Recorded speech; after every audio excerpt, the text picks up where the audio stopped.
what can you do? You asked the question, that's Mark, right? How can you be a peacemaker? Well, it's often so small we overlook it. At Bethesda Chevy Chase High School, I bring into my classes a woman named Lily Flores. And who's Lily Flores? Well, she is from El Salvador. She fled that country as a teenage girl, mid-1980. She's about 40, 45 now. She fled the country during the Civil War. A war which was stoked by the United States, by the way. Remember Oscar Romero, the Archbishop, who was assassinated on March 24th, 1980, by gunmen trained at Fort Benning, Georgia, at the School of the Assassins, otherwise known. They perfume it up. They call it the School of the Americas. It's a training ground for it was by the governments of Latin America to send up kids to be trained to be soldiers. And they'd go back home and they'd kill the nuns and the priests and the labor leaders. Oscar Romero wrote to President Carter in 1979, "We're having some troubles here in El Salvador. A civil war may happen. If you want to prevent that, don't send weapons to the government, because they'll use them on the poor." He begged Carter, send no weapons to us. If you want to help, send us food, clothing, blankets, bikes, pencils, paper, books, no weapons. What Carter do and Congress, they sent weapons. And the Civil War started. 70,000 were killed from El Salvador, about 200,000 displaced. It's easy to get a metaphor for what happened. Imagine you're the mother and the father, and you got a couple of kids at home. And you walk in late afternoon, and there the kiddies are playing in the living room with the toys.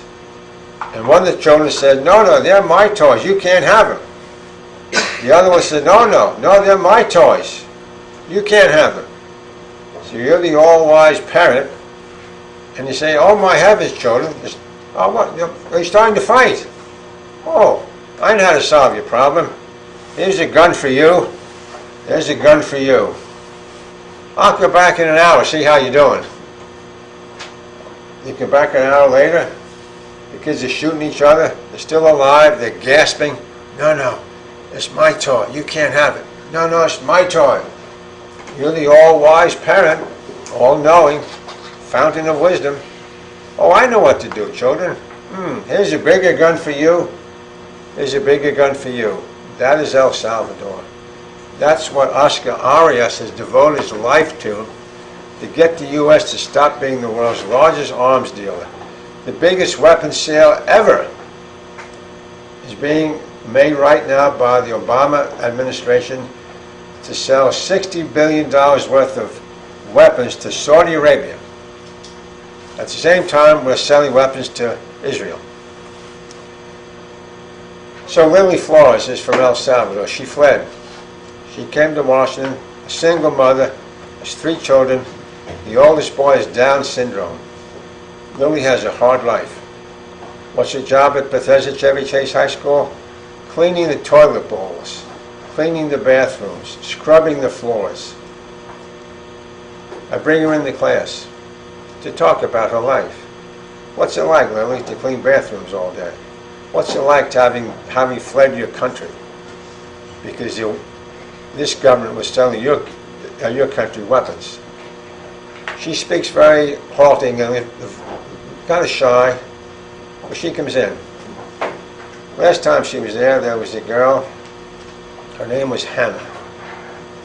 And Hannah looked on real intently. So intently, she started taking notes. You only want to do so. You could tell Lily was telling us something, because Lily is at the high school, she's one of the invisible people. Students don't really know her, rarely stop and talk to her. They rush by, go into the AP classes and make all A's and get ahead in life. They don't notice Lily, even though she makes their life a lot easier. Because by the end of the day, the bathrooms are often a mess. Hannah kept listening. Then the class ended. At the end of the day, everybody leaves school, heading to the parking lots, student activities, sports, athletics, head home. All the students left that afternoon except one, and that was Hannah. And where did she go? She went to find Lily and said, "Lily, give me a mop, I want to help you." Lily did give her a mop. And for the rest of the year, Hannah went after school and helped out Lily. That was true peacemaking. You may say, oh, I want to stop wars. Well, start by cleaning the bathrooms.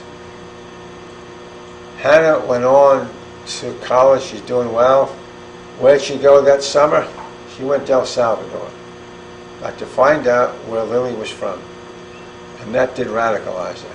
She's now a campus activist. She goes to Tufts University in Boston. And you may say, oh, no, that's not really very much, just helping out the cleaning lady. Well, I remember Mother Teresa, the great nun from Calcutta, said to me one time, "Few of us will ever be called on to do great things, but all of us can do small things in a great way." Figure out the small things in your life and do it in a great way. That is true peacemaking. Yes, Professor. And you're interested when you quoted Hemingway at the beginning. You know, we're a third class rock around a second class sun. Yes. When we talk about peacemaking, inevitably we talk about Martin Luther King. Are we spiritually alive? Are we spiritually dead? Where is our soul? What is the purpose of life? What is our meaning? These aren't characteristics of rocks. Yet our education system, it's not just, I would put the problem isn't just that we don't learn about peace. We treat people like they're pebbles. Sure. We don't tell them that they have another aspect to them. You mentioned Carl Jung. Sure. Where does that fit? There is such this university we teach in is so secular because, you know, on one hand you have the commercial religions which feed that. Sure. And then you have the materialists who deny any other. Sure. Where should students begin to be able to cultivate that deeper purpose of life, without which I'm not sure we can achieve any of the things that you want us to? Sure, no, I agree. It's very difficult because you have corporate America wants to get people to work for them. So what we teach our students mostly is obedience. Obey, and we'll reward you. And that's not education. That's teaching obedience. It's obedience training, like we teach dogs, like what was the dog whisperer, the guy, the Caesar Milan. And so it is difficult. This university will never have anywhere close to greatness until we have as many teachers teaching peace studies as we have engineering teachers teaching engineering, or as many teachers teaching mathematics. We don't even have a peace studies minor yet, let alone a major. So what's the solution? Well, I always encourage my classes. I don't think anybody ought to graduate from college without organizing at least one student strike. And the students have more power than they realize. And then they say, well, what do you do when you organize a student strike? Well, I say get about 100 of your friends together, go lie down and block the faculty parking lot. Make the professors walk to class today. It'll activate their brain cells. And then make your demands known. Have a sit-in in the president's office. I guarantee you make page one in the Post the next day. Gandhi taught that. Well, let me ask the students right now, how many of you have ever had a professor who was boring? All hands, shut up quickly. All right. All right. That was a very high hand there, Mark. Very high hand. Ask him what he's taking. Wow. Okay, so how many of you, while you're being bored numb in class, put up your hand and said, "Dear teacher, I realize people have good days, I realize people have bad days, but why is it? You always seem to have your bad, boring day in this classroom. I would like my money back." Who's done that? Nobody. Who's thought about it? Oh, you thought about it. You're a thinker, not a doer. Okay. The reason we don't do it is because we're afraid of power. There's two types of professors here at the university. There are those who want power over you and those who want power with you. What kind are you looking for? Power with, obviously. To do what? To bring about a more peaceful society. So your tax money is not going to be wasted on the military. Now you may think, oh, we got to keep ourselves safe. No. Go talk to your enemies. As they do in Senegal, as they do in Ireland, Sweden. Except for us, we bomb. We communicate by killing people. And people don't like to be communicated that way. So they strike back with their little violence, and it goes back and forth. So, go make your demands known. We want to get a peace studies program here. Trouble is, you are short-term shoppers up against full-time sellers. Students have a very difficult time. It's very hard to organize college students because you come to college the first year, you're so happy to be away from home, free at last. I got debauched all night. Mom and Dad won't care. They know I'm out there doing it. It's so heady being away.